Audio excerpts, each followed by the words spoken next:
Hello po mga kapraps. Pupuntahan natin ngayon ng isang property na for sale. Dito po tayo ngayon sa bayan ng Cavinti, Laguna. Bali, ito po yung Barangay Road. Ito ay papunta po sa town proper. Nasa 13 minutes travel time po ang distansya nitong kinaroroonan natin papunta sa town proper. Itong property na i-offer ko sa inyo ngayon ay mayroon ng sariling right of way. Ito yung mga katabi ninyong mga bahay. May mga bahay na kasi ditong katabi. Tapos dito pwede tayong, marami pa po mga barangay dyan na sakop nitong Cavinti. So diretso po yan papunta doon, may mga kabahayan pa po dyan. Tapos ito po yung right of way ng property. Tara, pasok tayo.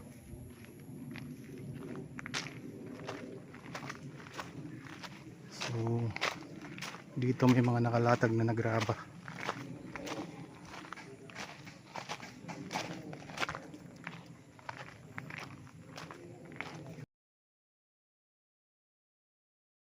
Ating pupuntahan na property.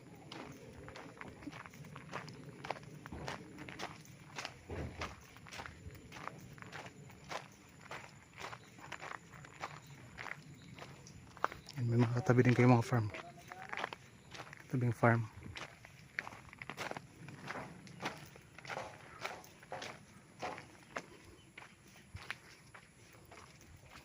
Itong pinabaybay natin, ito yung right of way. Excuse me po.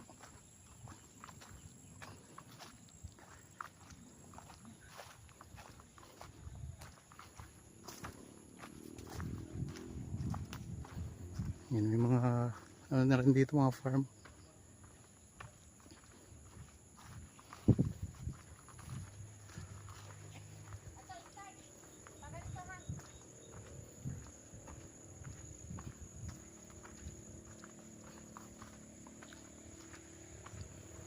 Yan, ilang konting lakad lang pala mga kapraps ay nandito na tayo.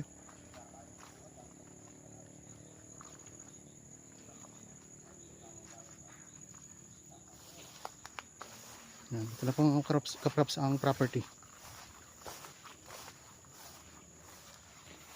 Yan, mula po dito. Ito na yun. Mula dito, ito yung boundary niya. Papunta po doon mga kapraps ang property.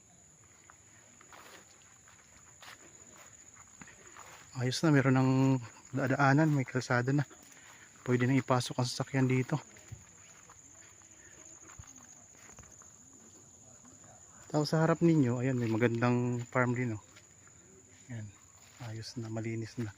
Kaharap po yan ang property na to na i-offer ko sa inyo.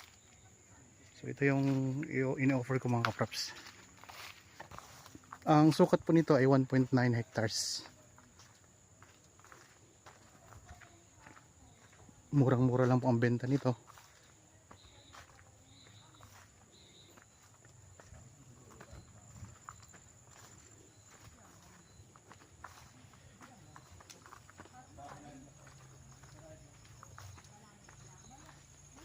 Meron siyang part na medyo pa slope na banayad lang.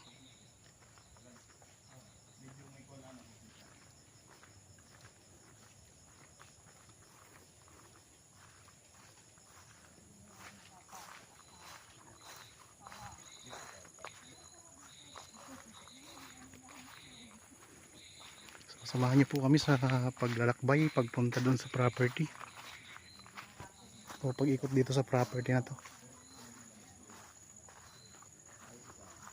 Papunta tayong ilog. Ating ilog. Itong kwan, hindi na yun. Ito po ito, abot. Ito po itong abot. Pero ito mare, may kasamang tubigan na dikit sa ilog na ibinigay ka rin ng ari na abot. Andito lang 1.9. Maganda pa sa baba. Diretso pa. Diretso pa. Mga 120 meters. Mula doon sa natin. Tapos yung 2.2 nakahiwala yon. Oo, ano, pupuntahan din natin. Bago pa tayo dito. Saan? Ano, puntahan natin ba, Chris? Oo. Dito tayo. Puntahan. Dito tapos mula pa. Ang daming mga bunga ng santol. Hanggang saan dito ang boundary nito? Diretso pa. Itong 1.9? Oo. Hmm. Ang kabandari yung 1.2 na pupuntahan natin sa baba.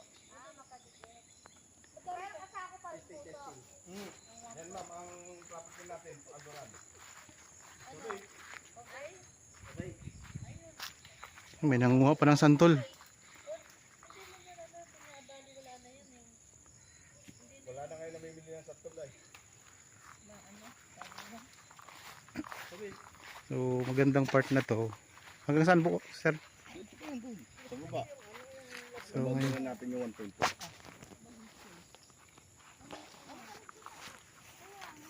Dito, ang kalawaan natin sir. Pakanluran.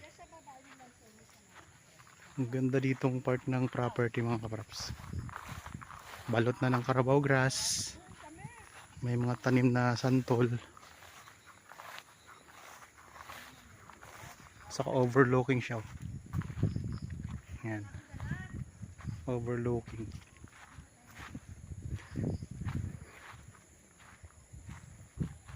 Yan, dala pa pare ang Yan yung pinaka-boundary niya. Kawayan.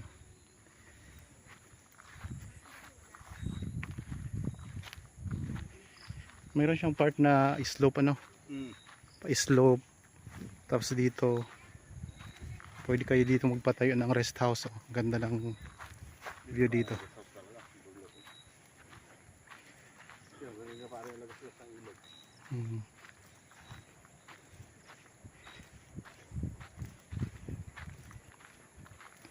Yan, ikot natin ang camera mga kapraps.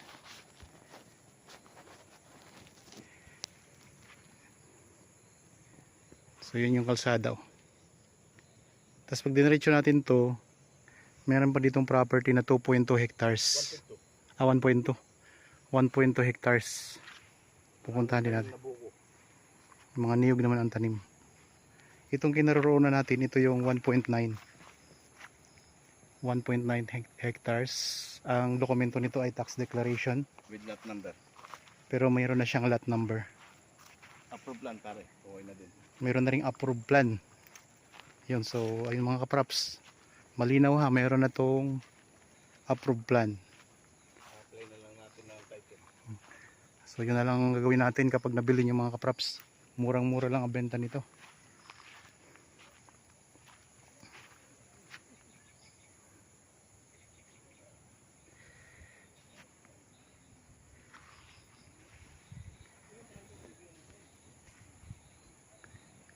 Overlooking mountain views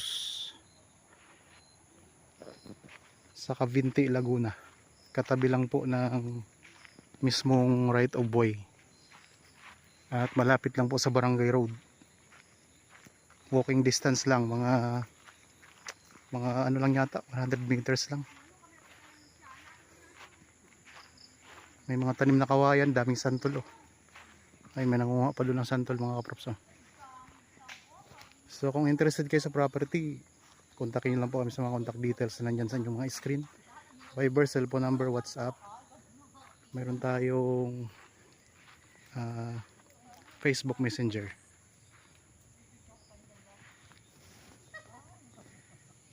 Yan. Okay. Sa mga bago pa lang po sa aking channel at napadaan lang dito sa aking channel, huwag niyo pong kalimutang mag-subscribe at pindutin na rin po ang notification bell para maging updated kayo sa mga bagong property na i-offer namin. Maraming salamat po. Lagi tayong mag-iingat at God bless po sa ating lahat mga kapraps.